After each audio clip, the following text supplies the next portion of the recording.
Hello students, मैं श्रीमती सुमन गोयल, सहायक आचार्य इतिहास, रामेश्वरी देवी राजकीय कन्या महाविद्यालय भरतपुर। आज हम लोग बीए पार्ट 3 के फर्स्ट पेपर में बंगाल में स्थायी बंदोबस्त पर चर्चा करेंगे। बंगाल का स्थायी बंदोबस्त क्या था?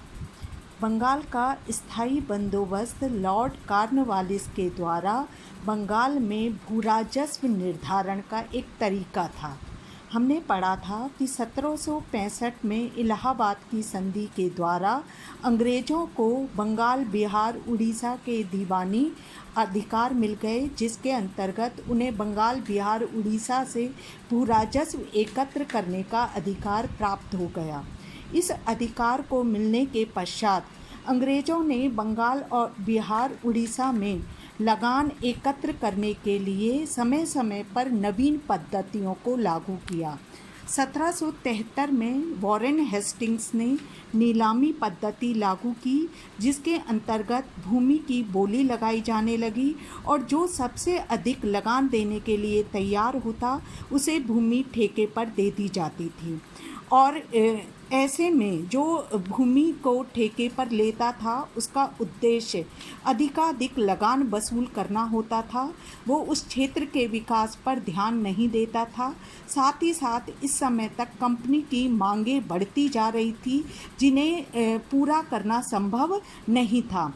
ऐसे में 1789 में लॉर्ड कॉर्नवालिस बंगाल का गवर्नर जनरल बनकर भारत आया। जब वो भारत आया तभी से उसके दिमाग में निश्चित था कि वो एक ऐसी व्यवस्था बंगाल में लागू करेगा जिससे कंपनी की आय निश्चित हो जाए। इसीलिए उसने 1790 में बंगाल, बिहार, उड़ीसा, मद्रास के कुछ जिले और बनारस, जो कि कंपनी के क्षेत्र का लगभग 19% भाग था, उस संपूर्ण क्षेत्र पर स्थायी बंदोबस्त लागू किया। इस स्थायी बंदोबस्त को जमींदारी बंदोबस्त और इस्तमरारी बंदोबस्त भी कहा जाता है। इस व्यवस्था को स्थायी बंदोबस्त कहने का उद्देश्य है कि इस व्यवस्था के अंतर्गत जमींदार को भूमि का स्थायी रूप से स्वामी मान लिया गया। यह व्यवस्था 1790 में 10 वर्ष के लिए लागू की गई, लेकिन बाद में कॉर्नवालिस को ये व्यवस्था अच्छी लगी और साथ ही साथ ब्रिटेन से भी इसकी अनुमति मिल गई। इसलिए मार्च 1793 में इस व्यवस्था को स्थायी कर दिया गया। इस व्यवस्था की विशेषताएं इस तरह थी कि जमींदार को भूमि का स्थायी रूप से स्वामी मान लिया गया। यह अधिकार उसे वंशानुगत दिया गया, अर्थात जमींदार की मृत्यु के पश्चात उसका बेटा उस भूमि का स्वामी माना जाएगा। और इस व्यवस्था में एक और बात थी कि जमींदार जब तक लगान देता रहेगा तब तक वो भूमि का स्वामी माना जाएगा। अगर वो लगान नहीं दे पाता है तो भूमि उससे छीन ली जाएगी और उस भूमि को नीलाम कर दिया जाएगा। इस व्यवस्था में जमींदार को एक और अधिकार था कि वो भूमि को बेच भी सकता था। दूसरा, इस व्यवस्था में कंपनी ने 1793 में बंगाल, बिहार, उड़ीसा और संपूर्ण क्षेत्र का लगान तय कर दिया और यह निर्धारित किया गया कि 1793 में तय किए गए लगान को वापस नहीं बढ़ाया जाएगा। यह लगान लगभग 10/11% था, जिसे 89% भी कहा जा सकता है। 89% भाग कंपनी का था और 1/11 या 11% भाग जमींदार का था। इस व्यवस्था के अंतर्गत किसान को पूरी तरह जमींदार की इच्छा पर छोड़ दिया गया। एक और नियम था और वो था सूर्यास्त का नियम।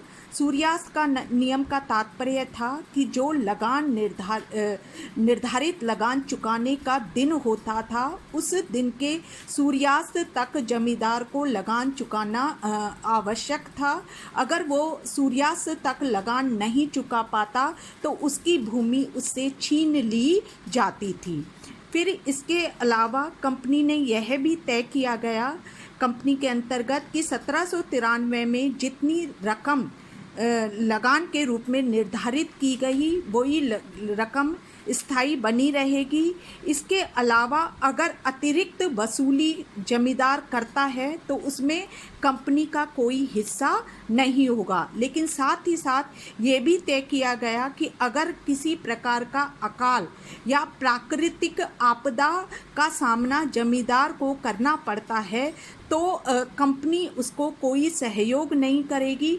ऐसी स्थिति में भी जमींदार को निर्धारित लगान चुकाना पड़ेगा। इस व्यवस्था के कुछ गुण थे और कुछ दोष थे।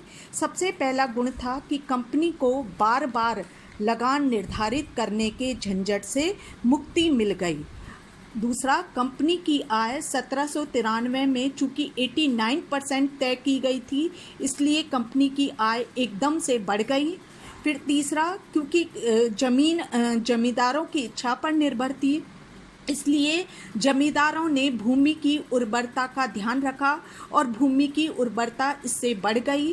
फिर जमींदारों ने बहुत सारी बंजर भूमि को कृषि योग्य बना लिया, क्योंकि इस बंजर भूमि जिसे उन्होंने कृषि योग्य बना लिया उस पर उपज होने लगी और इस उपज में कंपनी का कोई हिस्सा नहीं था। फिर एक और महत्वपूर्ण